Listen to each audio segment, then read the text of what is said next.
శ్రీమాత్రే నమః. అందరికీ కూడా అమ్మవారి యొక్క ఆశీస్సులు ఉండాలని మనస్ఫూర్తిగా ఆ తల్లిని వేడుకుంటూ ఈరోజు దేవీ నవరాత్రులలో మొదటి రోజు సాయంత్రం వేళ అమ్మవారి యొక్క ఈ కథ వినడం వలన అమ్మవారి యొక్క సంపూర్ణమైనటువంటి అనుగ్రహం మనపై ఉంటుంది.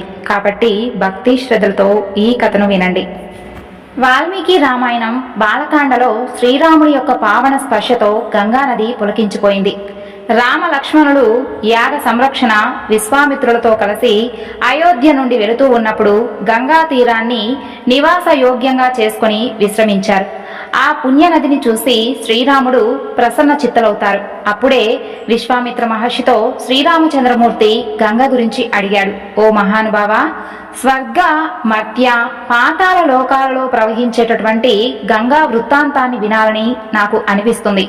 ఈ నది ముల్లోకాలలో ఏ విధంగా ప్రవహించింది, ఏ విధంగా సముద్రాన్ని చేరింది అని ప్రశ్నించాడు. అందుకు సమాధానంగా విశ్వామిత్రుడు గంగాదేవి యొక్క పుట్టు పూర్వోత్తరాలను రామలక్ష్మణులకు ఇతర మహర్షులకు వివరించాడు. హిమవంతుడు మేనా దంపతులకు గంగాదేవి ఉమాదేవి అనేటటువంటి ఇద్దరు కుమార్తెలు. ఒకానొక సందర్భంలో దేవతలందరూ కూడా హిమవంతుల వద్దకు వచ్చి, మీ జ్యేష్ఠ పుత్రిక గంగాదేవి మా వద్ద ఉంటే స్వర్గలోకమే కాదు ముల్లోకాలు కూడా సంతోషదాయకంగా ఉంటాయి అని ప్రాధేయపడతారు. హిమవంతుడు అందుకు అంగీకరించి గంగాదేవిని దేవతలతో సాగనంపుతాడు. అప్పటి నుండి ఆ దేవి సురలోకంలోనే సుస్థిరంగా ఉండిపోయింది. ఇంకా హిమవంతుని యొక్క చిన్న కూతురు ఉమాదేవి పరమేశ్వరుడే పరమావధిగా తపస్వి అయి తీవ్రమైనటువంటి వ్రతదీక్షలో నిమగ్నమైపోయింది. అప్పుడు ఉమాదేవిని మహేశ్వరుడికి ఇచ్చి వివాహం జరిపించారు. హిమవంతుణ్ణి జ్యేష్ఠ పుత్రికగా జన్మించి దివికి చేరినటువంటి ఆ సురనదియే రమ్యమై పుణ్యప్రదమైనటువంటి ఈ గంగా నదిగా ప్రసిద్ధి చెందింది. ఇక్ష్వాకు వంశానికి చెందినటువంటి దిలీపుని యొక్క కుమారుడు భగీరథుడు. సగర చక్రవర్తి కుమారుడు శాపవశాన బూడిద అయినప్పుడు తాతలను తరింపజేసేందుకు భగీరథుడు స్వర్గంలోని గంగను భూమిపైకి తీసుకురావాలని ఘోరమైనటువంటి తపస్సును చేశాడు. ఆ తపస్సుకు మెచ్చి గంగాదేవి ప్రత్యక్షమైంది. అప్పుడు భగీరథుడు, తల్లి, పొడిమిపై ప్రవహించి మమ్మల్ని అందరినీ కూడా పునీతులు చేయమని ప్రార్థించాడు. కానీ ఆ లోకపావని సందేహిస్తూ, నీ ప్రార్థనను మన్నించి నేను ఆకాశం నుండి భూలోకానికి ప్రవహిస్తాను. అయితే అమిత వేగంతో వచ్చేటటువంటి నా ఉధృతిని తట్టుకునే వారెవరు? అదీ కాక భూలోక ప్రజలు నాలో స్నానం చేసి తమ యొక్క పాపాలను నాకు అంటగడతారు. ఆ పాపాలు నేను ఎలా వదిలించుకోవాలి? అందుకే ఈ యొక్క వసుధపైకి దిగి రావడానికి సందేహిస్తున్నాను అని వాపోయింది ఆ తల్లి. అప్పుడు భగీరథుడు ఎంతో వినయంగా దానాలలో వస్త్రం ఉన్నట్లుగా ఈ యొక్క సకల భువనాలను కల్పించి వాటన్నింటిపై తానే ఉన్నటువంటి విశ్వభావనుడైనటువంటి ఆ పరమేశ్వరుడు తప్ప నీ యొక్క ప్రవాహ వేగానికి అడ్డుకట్ట వేయగలవారు మరెవరున్నారు? అందుకే నిన్ను ధరించడం కోసం ఆ సదాశివుణ్ణి ఉపాసిస్తూ ఉన్నాను అని విన్నవించుకున్నాడు. లోకాలకు మేలు కలుగుతూ ఉందంటే ఎంతటి త్యాగానికైనా సరే సిద్ధపడేటటువంటి సహనమూర్తి ఆ సదాశివుడు. అందుకే ఆనాడు క్షీరసాగర మదనంలో అనూహ్యంగా వెలువడినటువంటి హాలాహలం సంరక్షకుడిగా దేవతలకు రాక్షసులకు మొదట స్ఫురించింది ఆ సాంబశివుడే. ఈనాడు భగీరథుడికి కూడా గంగాదేవిని ధరించేటటువంటి దీశాలి సాంబశివుడే అని స్ఫురించింది. ఆ విధంగా ఆపదలు వచ్చినప్పుడు బిడ్డలకు తండ్రి కాక మరిక ఎవరు గుర్తొస్తారు? అందుకే సురులకైనా అసురులకైనా మహాప్రళయ వేళల్లో మనసులో మెదిలేది జగత్తు అయినా సరే ఆ జటాధరుడే. ఈ విధంగా ముందు గంగామాతకై తపస్సు, ఆ తర్వాత పరమేశ్వరునికై తపస్సు, అనేక దివ్య సంవత్సరాలు తపస్సు ఫలంగా గంగ భగీరథుడు ప్రయత్నంతో భూమిపైకి రప్పించి తన యొక్క వంశాజులను అందరినీ కూడా శాప విముక్తి గావించి మానవులందరికీ కూడా గంగామాత స్నానం భాగ్యం కలిగించారు. అందుకే అతి కష్టంతో ఏదైనా కానీ పని సాధిస్తే భగీరథ ప్రయత్నం అని అంటారు. గంగాదేవి ధరణిపైకి రావడానికి వ్యక్తం చేసినటువంటి సందేహాలలో రెండవది, ప్రజలు తమ పాపాలతో తనను అపవిత్రం చేస్తారని. ఆ సమస్యకు కూడా భగీరథుడు సమంజసమైనటువంటి వివరణ ఇచ్చారు. పరతత్వజ్ఞులు, శాంతచిత్తులు, అలాగే ఎవరైతే పరతత్వం తెలిసిన వారో శాంతచిత్తులో తపోనిష్ఠులైనటువంటి మహానీయులు వచ్చి నీ నీటి స్నానం చేస్తే వారి యొక్క పాపం నీకెలా చుట్టుకుంటుంది? ఎందుకంటే సమస్త పాపాలను హరించేటటువంటి శ్రీహరి వారి యొక్క హృదయాలలో నివసించి ఉంటాడు అని భగీరథుడు సృష్టం చేశాడు. మహానుభావుల యొక్క మునకతో నదీ నదుల యొక్క పాపం కూడా ప్రక్షాళన అవుతుందని భగీరథుడు అన్యాపదేశంగా మనందరికీ కూడా తేట తెల్లం వేశాడు. శ్రీ మహావిష్ణువును సదా కొలిచేటటువంటి భాగవతోత్తములు సాక్షాత్తు భగవంతుని యొక్క స్వరూపాలు. వారు ప్రత్యక్షంగా ఏ నదిలో కూడా తీర్థం ఆడో లేదంటే ఏ క్షేత్రాన్ని సందర్శించో పునీతులు కావలసినటువంటి అవసరం లేదు. కానీ ఆ యొక్క పుణ్యమూర్తుల యొక్క పాదస్పర్శతో పుణ్యక్షేత్రాలు తీర్థాలు మరింత ప్రభావాన్ని సంతరించుకుంటాయి. ఆ పావనమూర్తుల యొక్క స్నానాధికాలతో తీర్థాలు మరింత ప్రాశస్తిని సంపాదించుకుంటాయి. ఇన్ని కోట్ల జనావారి నదీ స్నానాలు చేస్తున్నందున నదులు ఇంకా పుణ్యతీర్థాలుగానే అలరారటానికి భగీరథుని యొక్క వాక్సిద్ధియే కారణమవుతుంది. అరుదైనటువంటి తపోధనుడు అప్పుడప్పుడు మునక వేసినటువంటి నదీమా తల్లులు నిత్య పునీతంగానే భాసిస్తూ ఉంటాయి. ఒకసారి నారదుడు గంగా నది మీదుగా వెళుతూ ఉండగా గంగమ్మ ఆశపడిందట మహర్షి స్నానం చేస్తారని. కానీ నారదుడు స్నానం చేయలేదు. కానీ వారి యొక్క ఆగమన గాలి చాలు గంగమ్మ యొక్క పవిత్రత ఎంతో వృద్ధి చెందడానికి, నరుల పాపాలు పోగొట్టుకోవడానికి అని గంగమ్మకు పరమేశ్వరుడు చెప్పినట్లయింది. విష్ణుపదం నుండి గంగ భగీరథుని యొక్క తపోఫలంగా వచ్చేటప్పుడు దేవతల యొక్క ప్రార్థన మేరకు స్వర్గంలో ఒక ప్రవాహంగా చేరింది. భగీరథుని యొక్క తపఫలంగా గంగాదేవి ఆకాశం నుండి శివుని యొక్క శిరస్సును అటు నుండి భూమికి చేరింది. భగీరథుని అనుసరించి ప్రధానంగా గంగాదేవి భూమిపై అతని వెనుక ప్రవహించింది. సగరపుత్రులను తరింపజేయడానికి పాతాళానికి వెళ్ళింది. అక్కడ భస్మమై పడి ఉన్నటువంటి సగరపుత్రులను తరింపజేసింది. ఇలా స్వర్గ భూలోక పాతాళ లోకాలలో ప్రవహించినటువంటి కారణంగా గంగాదేవికి త్రిపద అనేటటువంటి పేరు వచ్చింది. 3 త్రోవల్లో ప్రయాణించింది కాబట్టి త్రిపద అని అర్థం.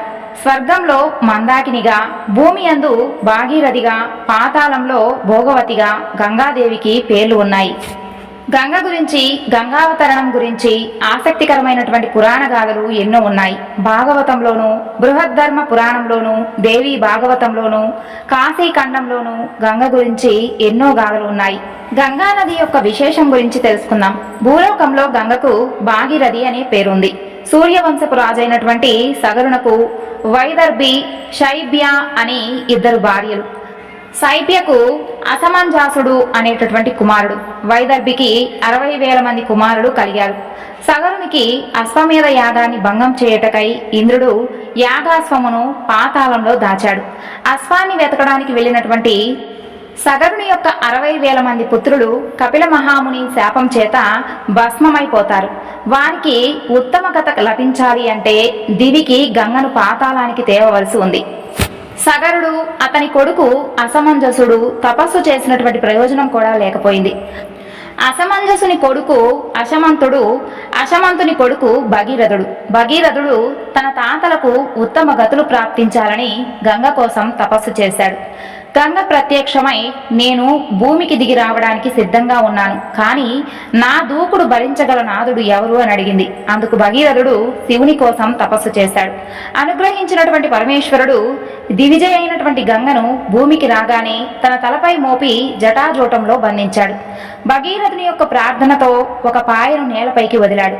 భగీరథుని వెంట గంగ పరుగులు తీస్తూ సాగింది. హిమాలయాల నుండి సాగర సంగమం మార్గంలో జహ్నముని ఆశ్రమం గంగ ముంచెత్తిందని మొత్తం గంగను ఆచమనం చేశాడు. భగీరథుని యొక్క ప్రార్థన వలన మహర్షి కుడి చెవి నుంచి గంగను వదిలిపెట్టాడు. జహ్నపుత్రికగా జాహ్నవి అయింది. గంగ ఆపై సాగరంలో ప్రవేశించి పాతాళానికి చేరి సగరుని యొక్క పుత్రులకు ఉత్తమ గతులను కలగజేసింది. అలాగే భారతంలో భీష్ముడు అంపశయ్య మీద ఉన్నప్పుడు ధర్మరాజు కోరికపై భీష్ముడు గంగానది మహిమలు వర్ణించాడు. గంగా, యమున, సరస్వతులు కలిసి సంగమంలో స్నానం చేసినందువలన కలిగేటటువంటి పుణ్యం యజ్ఞ యాగాదులు చేసిన దానికంటే కూడా అధికం. గంగాజలం కొంచెమైనను దేహమును సోకిన సకల పాపమును నశించును, స్వర్గం లభించును. నరుని యొక్క ఎముక గంగానది యందు ఎన్ని సంవత్సరాలు ఉండునో వారు అన్ని సంవత్సరములు స్వర్గమును నివసిస్తారు. గంగా స్నానం ఆచరించిన వారు పరిశుద్ధులు అవడమే కాకుండా 7 తరముల వారు కూడా పరిశుద్ధులవుతారు. గంగాజలం తాగిన వారు 100 చాంద్రాయణ వ్రతాల కంటే కూడా అధికం. శిరస్సు, ముఖం, ఇతర దేహాల యందు గంగ యొక్క మృత్తిక అంటే మట్టిని రాసుకొని స్నానం ఆచరించినటువంటి గరుత్మంతుని చూసి పాములు పారిపోయినట్లుగా పాపములన్నీ కూడా దూరమైపోతాయి. ఆధారమే లేనటువంటి జనులకు గంగ ఆధారం అవుతుంది. దేవతలకు అమృతం వలె మునులకు గంగ ప్రియమైంది. గంగానది యొక్క తరంగాల నుండి వచ్చినటువంటి గాలి దేహాలకు సోకిన పరమానందం కలిగించుట, అలాగే పాపములు అన్నీ కూడా దూరం చేయుట. మరణకాలమందు గంగను తలచిన వారికి మోక్షం లభించును. గంగానది యొక్క మహిమలు చెప్పుకున్న వారికి పాప భయం, రాజభయం, చోర భయం, భూత భయం మొదలైనటువంటి భయాలు అన్నీ కూడా నశిస్తాయి. గంగ ఎంతటి పుణ్యరాశి అయినందున ఆకాశం నుండి దిగి వచ్చినప్పుడు ఈశ్వరుడు తల మీద ధరించాడు. గంగ 3 లోకాల యందు ప్రవహించి ముల్లోకాలను పునీతం చేయుచున్నది. భగీరథుడు కపిలముని యొక్క శాపం వలన భస్మమైనటువంటి తన పితరులకు మోక్ష ప్రాప్తిని కలిగించడానికి తపాన్ని ఆచరించి బ్రహ్మలోకం నుండి భూలోకానికి తీసుకుని వచ్చాడు. గంగానది బ్రహ్మలోకం నుండి మేరు రూపుడైనటువంటి విష్ణువు నుండి, సూర్యుని నుండి, చంద్రుడి నుండి, శివుని యొక్క జటాజుటం నుండి, హిమవంతం నుండి భూమికి ప్రయాణించుచూ ఉన్నది. విష్ణు పాదము నుండి ఉద్భవించింది కాబట్టి గంగను భక్తితో శరణుజొచ్చిన వారికి మోక్షం నిశ్చయం. గంగాదేవి యొక్క ఇతిహాసమును విన్నా చదివినా సకల వ్యాధులు నశించి పరమ శుభములు కలుగును. గంగానది పుట్టిన ప్రదేశం గంగోత్రి. గంగానది పుట్టినటువంటి ప్రదేశం, గంగాదేవి ప్రతిష్టమైనటువంటి ప్రదేశం హిమాలయాలలోని 4 ధాములలో ఒకటిగా ప్రసిద్ధి. ఇక్కడ గంగానది భాగీరథి అనేటటువంటి పేరుతో పిలువబడుతుంది. గంగానదికి భూమికి తీసుకురావడానికి భగీరథుడు కారణం కాబట్టి ఆ పేరొచ్చింది. దేవప్రయాగం నుండి గంగానదిలో అలకానందా నది ప్రవేశించేటటువంటి ప్రదేశం నుండి గంగానదిగా పిలువబడుతున్నది. గంగానది పుట్టినటువంటి ప్రదేశం గౌముఖ్. ఇది గంగోత్రి నుండి 40 కిలోమీటర్ల ఎగువలో పర్వతాలలో కలదు. హరిద్వార్ నుండి గంగాసాగరం సంగమం వరకు గంగా తీరం అంతా కూడా అత్యంత పవిత్రమైనది. పుష్కర స్నానాలు కూడా చేస్తారు. కాశీ క్షేత్రం అంటే భగీరథుడు గంగాసాగర సంగమ మార్గాలలో, హిమాలయాల నుండి సముద్ర మార్గాలలో కాశీ క్షేత్రం లేనప్పటికీ గంగా అమ్మవారు కాశీ క్షేత్రమును సృష్టించి తరించవలనని కాశీ క్షేత్రం మీదుగా సముద్రానికి చేరింది. గంగా తీరం అంతటి ఉత్తమమైనది, అందులో కాశీ క్షేత్రం అంతటి ఉత్తమమైనది.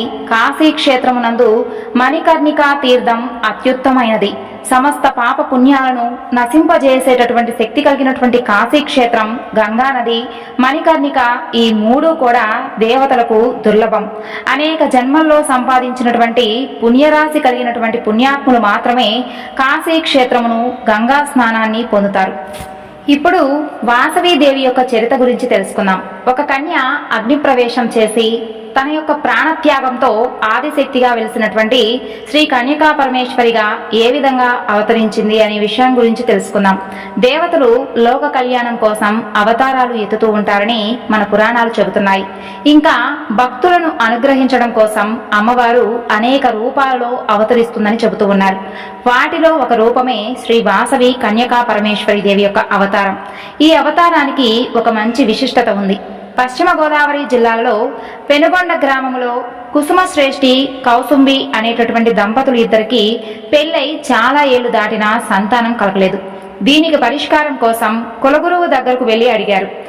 ఏం చేయాలని అడగగా అందుకు కులగురువు దశరథుడు చేసినటువంటి పుత్రకామేష్టి యాగం చేస్తే ఫలితాన్ని ఇస్తుందని చెప్పడంతో దానికి కావలసినటువంటి ఏర్పాట్లు చేసి యాగాన్ని చేశారు.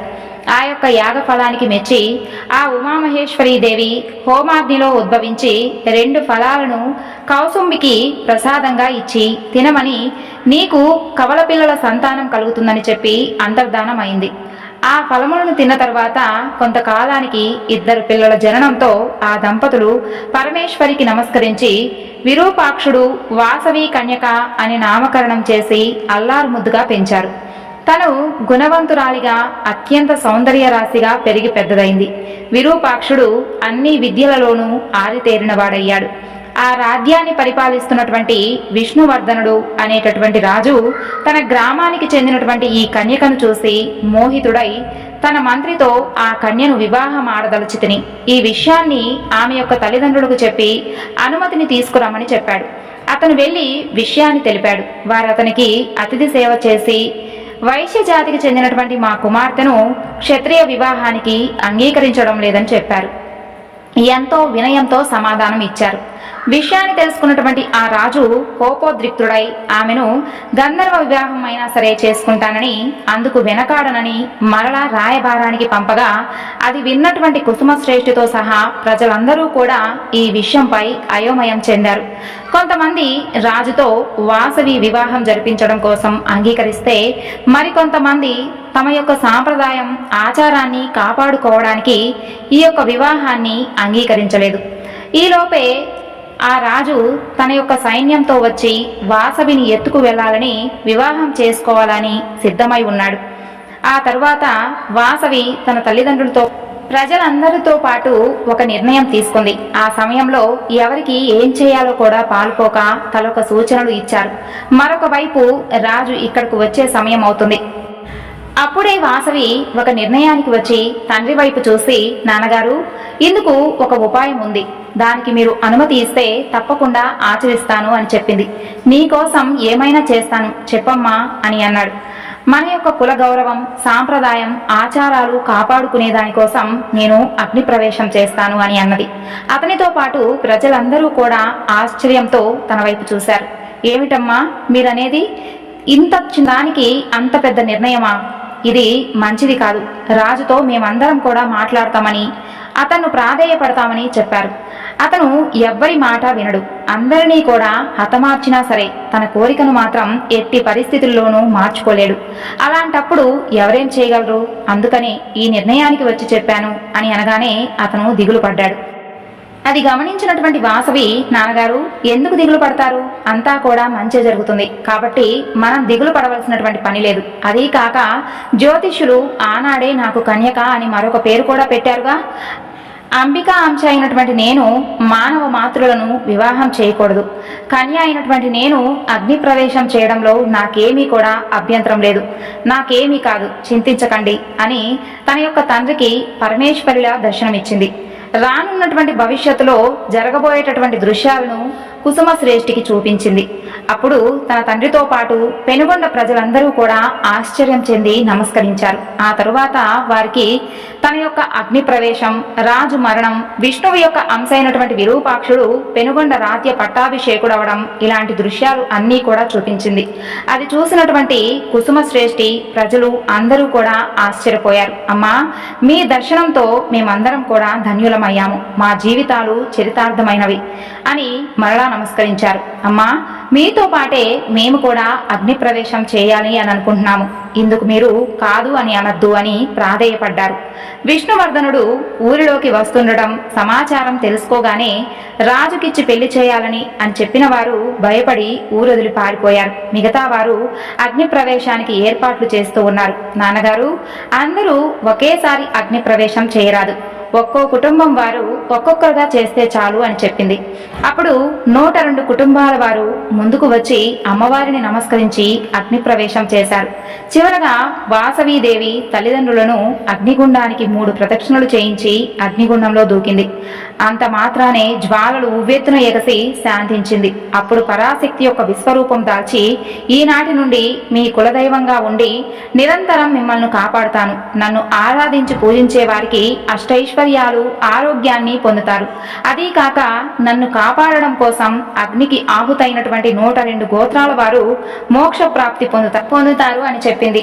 అంతలో రాజు పెనుగొండ సరిహద్దులోకి రావడం, వాసవి అగ్ని ప్రవేశం చేసింది అని తెలుసుకొని దిగ్భ్రాంతి చెందాడు.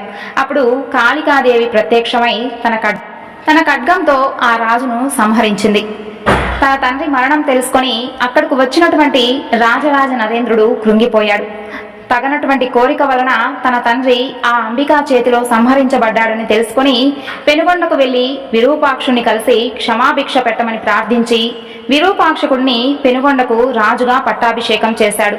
ఊరి ప్రజలు దేవి యొక్క ఆజ్ఞ ప్రకారం అక్కడ ఆలయాన్ని నిర్మించి విగ్రహాన్ని ప్రతిష్ఠించి పూజా కార్యక్రమాలు జరిగేలా చేశారు. అమ్మవారి గురించి ఎవరైతే చదివినా విన్నా వినిపించినా అమ్మవారి యొక్క సంపూర్ణ అనుగ్రహం ఉంటుంది. ఆ వాసవి కన్యకా పరమేశ్వరి దేవి యొక్క అనుగ్రహం మనపై కూడా ఉండాలని ఆ తల్లిని మరొక్కసారి కోరుకుంటూ ఈ వివరణ ఇంతటితో ముగిస్తున్నాను. సర్వం శ్రీ లలిత